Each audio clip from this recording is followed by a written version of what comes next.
আসসালামু আলাইকুম রহমতুল্লাহি ওবরকাতুহু।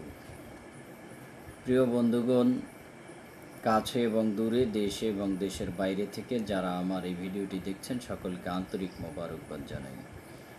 প্রিয় বন্ধুগণ, আজকে আলোচনা করব জ্বর নিয়ে।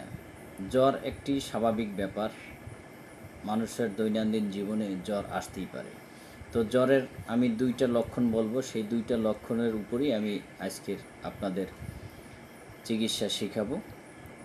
জ্বর হচ্ছে যেই দুইটা প্রকার আমি শেখাবো, একটা হচ্ছে জ্বর শীত ছাড়া জ্বর, আর একটা হলো শীত অনুভূতি হওয়া জ্বর।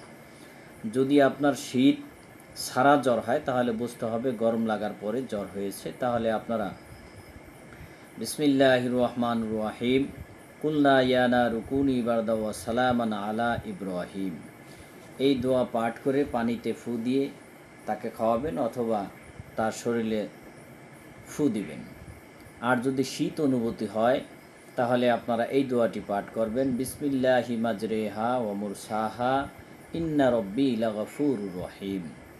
পানিতে ফু দিবেন অথবা তাকে এই সূরা পড়ে বা এই আয়াত পড়ে তাকে ফু দিবেন। ইনশাআল্লাহ জ্বর ভালো হয়ে যাবে। আসসালামু আলাইকুম ওয়া রাহমাতুল্লাহি ওয়া বারাকাতুহু।